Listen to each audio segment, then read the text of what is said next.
solve Hess Law calculation. If you are being given an Hess Law question and say she will calculate the enthalpy change of the what main reaction, how do you do that? Hey, welcome to Chemchris TV. In this video, I want to teach you how you can actually what solve Hess Law calculation using what some simple steps. Proving simple step you can use in solving any Hess Law question. So make sure you stay to the end of this video. Let's get started. So if you are being given this question here, how can you calculate this question? So it's a little bit complex, so but I would like you all to pay very close attention. So you see that for the following data, now look at the following data here. Each of these reactions have the what enthalpy, right? Now say determine the enthalpy reaction for the what, determine the change in enthalpy for this what reaction here.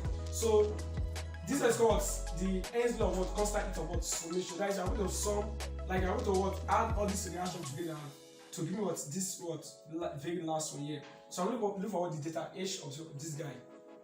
So how do I do that? And the first thing I want to do here is to separate the species that are only unique to what to a particular what reaction. What do I need? If you should look at the first one here, you find that CaCO3 exists here. You cannot see it here. You cannot see it here, right?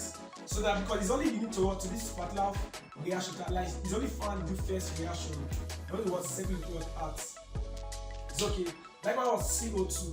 CO2 is only found in what first reaction. You cannot see it here. You don't see it here. So we also what second at 2. Right? Now let me do the second one here. C calcium hydroxide.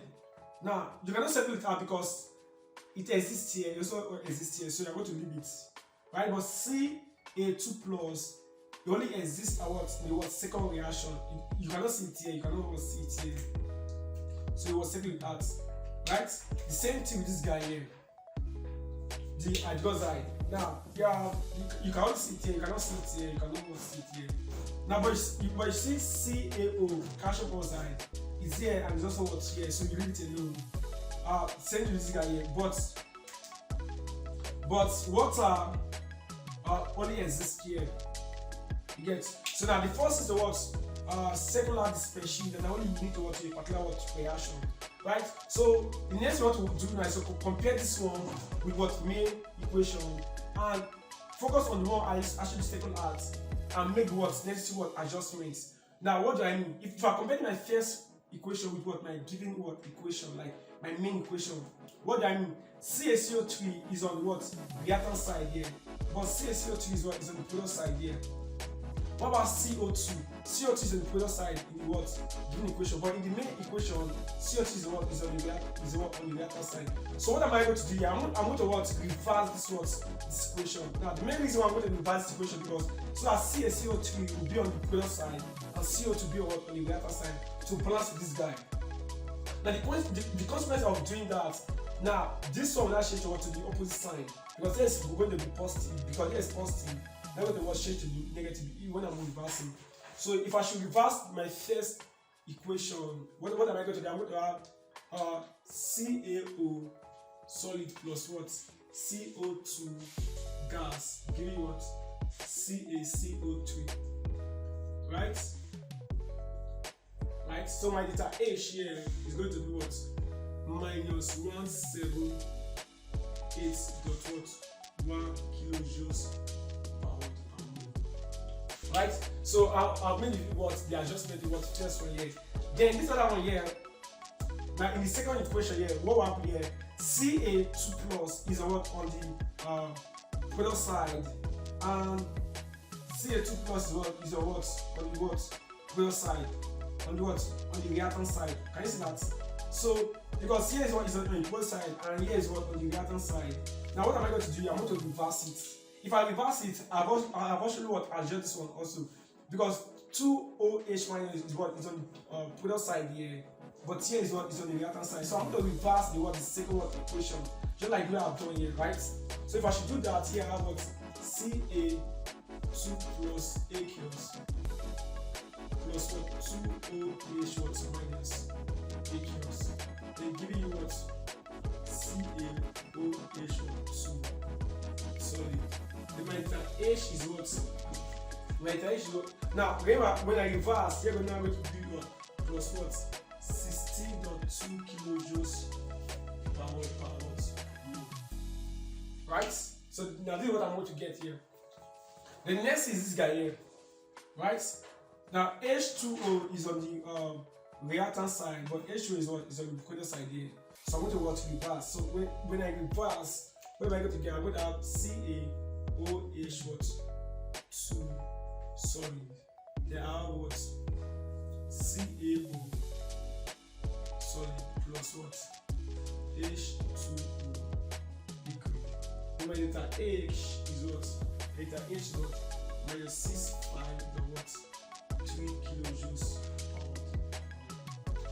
Right? So after this one here, the next step is to what? Cancel out species that will come multiple times, right? Now, when you look at CaO, right? CaO is what is on the reactant side here, but CaO is what is on the what product side here. And what we have here, we have 1 mole, here we have what 1 mole, right? Because they are opposite to a direction. Like, so what will happen here? I'm going to cancel them out. So this guy will cancel out this guy. You get that? So then this one also will cancel out this guy here, because here is what on the product side, here is what on the reactant side, and they have what the same what move. So this guy will cancel out this guy here. Right? What next? Not yes can cancel, right? So the next you have is to what bring them together. So on the reactant side here we have Ca2 plus aqueous plus here we have 2OH minus aqueous plus what? CO2 gas. Then here we have what? CaCO3 solid plus what? H2O. Right? So how do I get what my delta H now? Now you find that now after combining everything here, you can see that this one is also equivalent to what this guy here. Right? So this is one of the proof that what you are doing is what is right. So what you want to do now is to what? Punch your calculator and what? Get your answer. Now the way it is minus this plus this minus this, so you punch by that. So you have minus 2 to 7.2 kilojoules per watt per mole.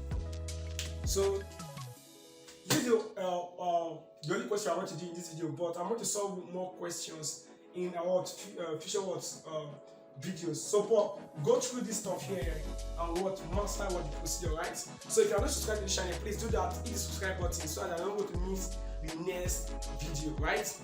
If you have any question, please leave it on the comment below, because I'm going to reply each comment or questions regarding what I've just done here, right?